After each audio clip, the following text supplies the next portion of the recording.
So I would again, मैं इसको दोहराता हूँ, 22 अप्रैल से 17 जून तक। माननीय अध्यक्ष जी, मेरी एक बात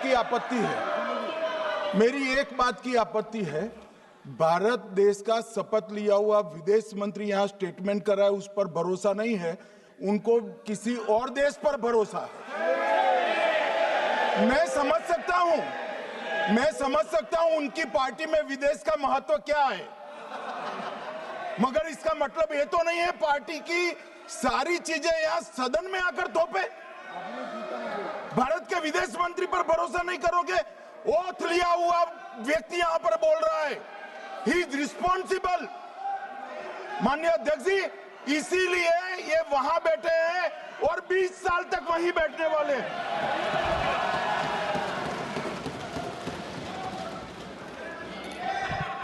Honorable Speaker, sir, in the course of the debate today, some points were made by members of the opposition. I would like to respond to some of them. We were asked, why did you stop at this time? Why did you not go further? Please see who's asking this question. This question is being asked by people who, after 26/11, felt that the best action was inaction. Now, I would like, sir, to read out, because one member said, nowadays BJP members like reading from books. You get the truth in books. Sometimes you don't like what we read in books. So let me read out, sir, 2 excerpts from a book by the National Security Advisor of the UPA government. After 26/11, a chapter, this is a book called Choices. He says, on sober reflection and in hindsight, I now believe the decision not to retaliate militarily, but to concentrate on diplomatic, covert, and other means was the right one for that time and place. This is what he says. But did he even do that? Because 26/11 happened in November of 2008. What was the reaction? The reaction was Sharm el-Sheikh. Was that diplomatic? Was it covert? Was it military? Now, what did Sharm el-Sheikh do? In Sharm el-Sheikh, the then government and the Pakistani Prime Minister agreed terrorism is a main threat to both countries. Now, today, sir, people are saying, America is hyphenating you, Russia is hyphenating you. That is what I heard Dipinder Huda ji say. Hello, you are hyphenating yourself. I mean, you did not need a foreign country to say, please link India to Pakistan. Your own government was saying, India and terrorism is a main threat to both countries. And then they said, terrorism should not be linked to the composite dialogue. And worst of all, they accepted a reference to Baluchistan in that. Now, here is a country reeling after 26/11. And you are equating Baluchistan and 26/11, what happened in Mumbai, and you are saying that the perpetrator and the victim have both got a problem. And then now you are asking me, why didn't you go further? People who did nothing are asking a government which did so much, saying, why didn't you do more? Now, you might think, sir, that this is a one-off, but this is a habit, because this is the thinking in that part of the House. Some years ago, there was, if you remember, sir, the Mumbai train bombing. The Mumbai train bombing happened in July of 2006. In September of 2006, 3 months after the Mumbai train bombing, at Havana, the UPA government, with its Pakistani counterpart, condemns all acts of terrorism as though we are both again equal, and agrees that it's a scourge that we need to effectively deal with together. And then they directed again resumption of dialogue. So what I want to highlight is, for people who did nothing to have the temerity, the gumption today to ask a government which did so much, which brought down Bhavalpur and Muritke, to say, why didn't you do more? I think it's extraordinary. Now, sir, we also heard from one of the early speakers saying we are now facing a two-front, and that the leader of opposition has been warning us about two-front. Now, all I can say, sir, is the person who said it, and maybe the leader of opposition, must have missed their history lessons in school. I'll tell you why. Because I would like to walk you through the history of this two-front.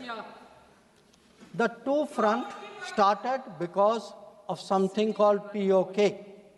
POK was created in 1948-49 by the government of this country by not completing the job of what was to be done. Now, sir, the House should note these dates. The two fronts started 1963, when the Shaksgam Valley was ceded by Pakistan to China as a result of an agreement. Then in 1966, the Karakoram Highway was agreed upon, which took 20 years, was completed in 1986. Now, references were made to China-Pakistan military collaboration. So when did this collaboration start? I'll give you the year, 1966. In 1966, the first Chinese military supplies went to Pakistan. When did nuclear collaboration start? 1976. 1976, when Bhutto arranged for China-Pakistan to get together on this. And in 1980s, when Prime Minister Rajiv Gandhi was visiting China and Pakistan, that was when the nuclear collaboration was at its height. Now, let me go further. You will say, why are you talking history? So let me bring this further up. 2005, Pakistan-China Treaty of Friendship and Cooperation. 2006, Pakistan-China Free Trade Agreement. 2013, handing over of Gwadar to China, Gwadar port to China. May 2013, announcement of China-Pakistan Economic Corridor. So, sir, we are getting warnings about a US-China, Pakistan-China collaboration, when this collaboration has been going on for 60 years. Now, let me also address two other points. There was a reference made to IMF that, why did you not stop? Why did you not stop? आपने सवाल उठाया तो जवाब भी सुनना पड़ेगा. आपने उठाया ना, आपके उपनेता ने उठाया, आपने सुनो जवाब. अब जैसे सवाल करोगे वैसे जवाब सुनने पड़ेंगे. Sir, the IMF loan which was given was approved in September 2024. It was an extended fund facility of $7 billion. Now, sir, the House should know, Pakistan is a serial borrower from the IMF. I think 16 or 17 times they have taken IMF package. Now, very interesting comparison, sir. In 2008, Pakistan got a standby arrangement of $9.70 billion. In 2013, it got another one of $5.9 billion. So the very people who are concerned today at a $7 billion package should remember a $15 billion package went through for Pakistan during that tenure. Now, reference was made, sir, to FATF. I want to say the longest period that Pakistan has been under FATF grey list has been under the tenure of the Modi government. During the Modi government, from 2018 to 2022, 1,576 days, Pakistan was in the grey list. Yes, they were in the grey list earlier also. I am not denying that. It was for a shorter period. But I again want the House to appreciate that the FATF meeting in May 2025 has kept Pakistan in the enhanced follow-up category, recognizing that the compliance of Pakistan is only partial. Now, sir, so much for Pakistan. Some members also raised issues pertaining to China. So I would like to spend a few minutes on that.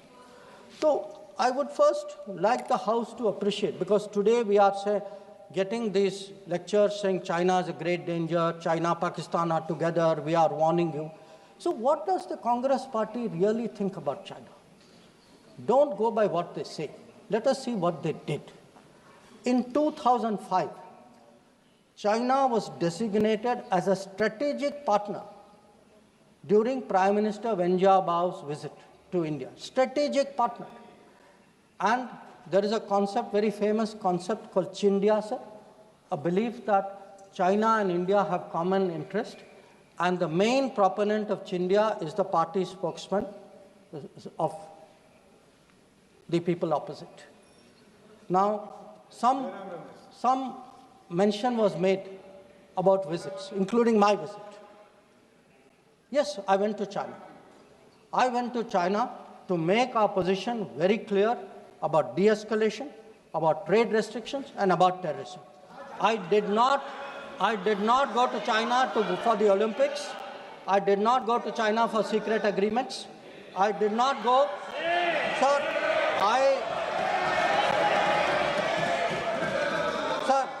Sir, the House should know that people were watching Olympics when China was issuing stapled visas for people from Arunachal Pradesh and Jammu and Kashmir. This is the reality of China. Now, let me really tell you, sir, how is the relationship with China. Some years ago,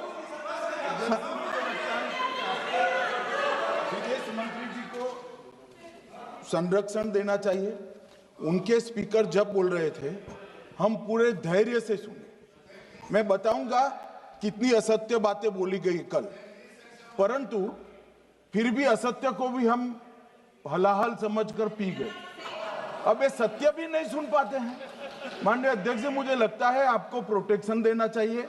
बैठे बैठे टोका टोकी करना सबको आता है, ऐसा नहीं हमें नहीं आता, मगर इतने गंभीर विषय पर चर्चा जब हो रही है तो सरकार के प्रमुख विभाग के मंत्री को बोलते हुए बैठे बैठे टोकना ये विपक्ष को शोभा देता है क्या? मान्यवर, आपने बिल्कुल उनको आग्रह से कहना चाहिए, वरना हम भी हमारे मेंबर को बाद में समझा नहीं पाएंगे।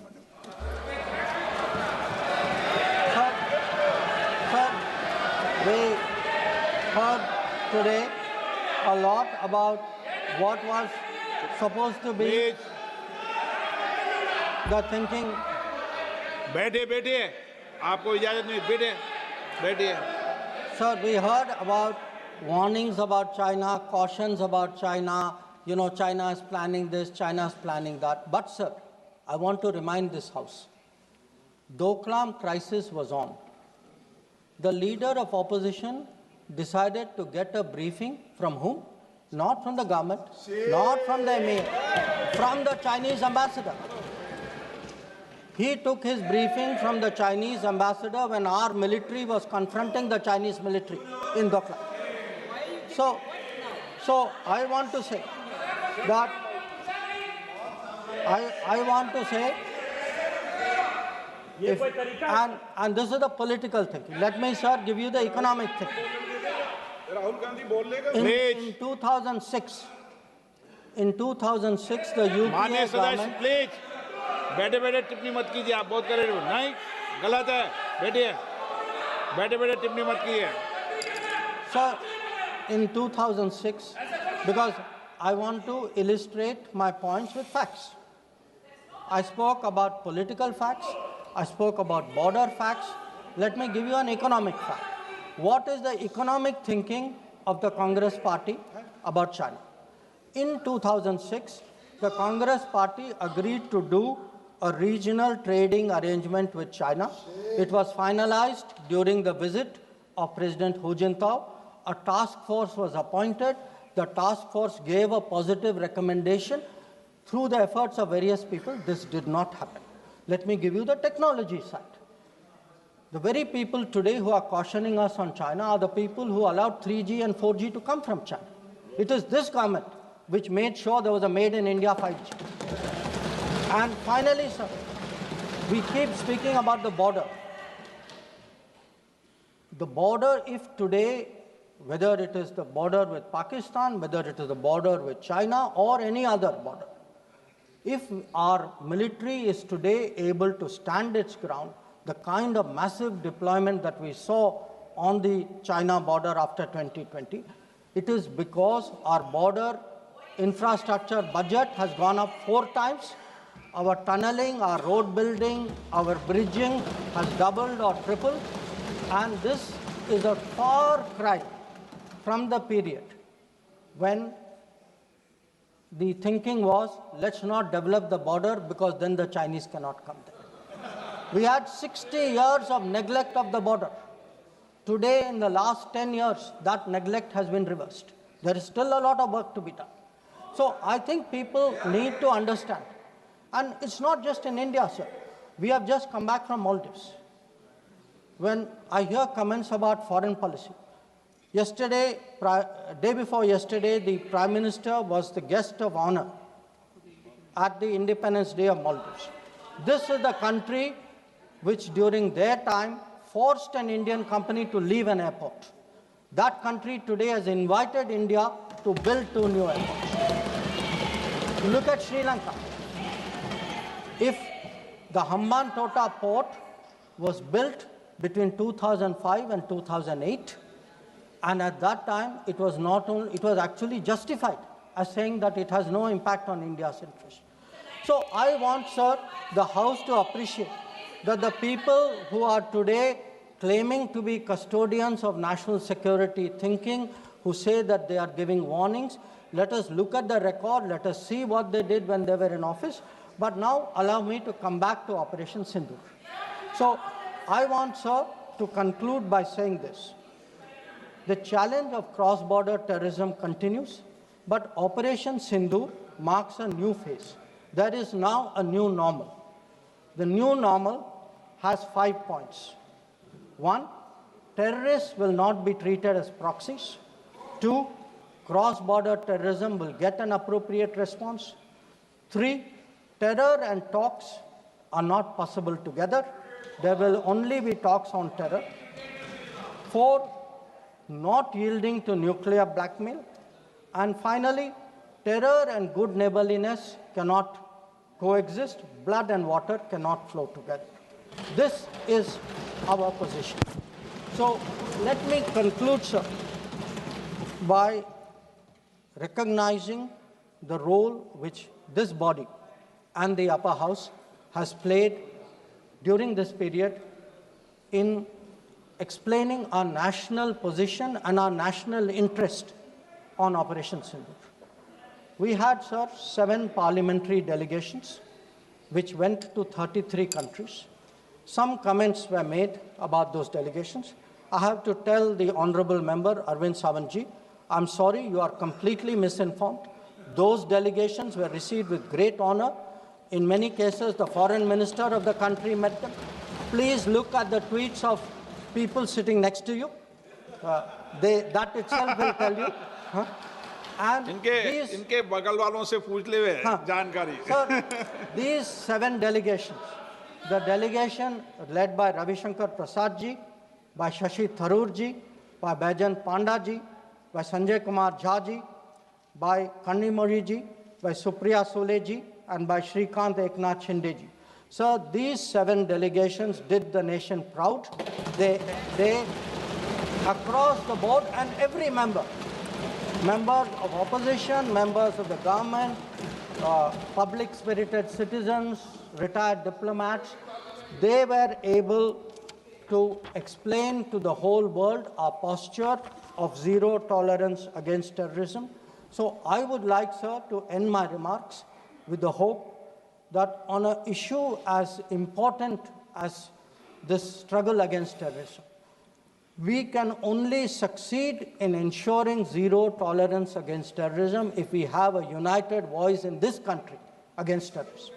There must not be any division of opinion on this matter. The way the parliamentary delegations behaved abroad, I hope the same solidarity will permeate the proceedings of the House. I thank you.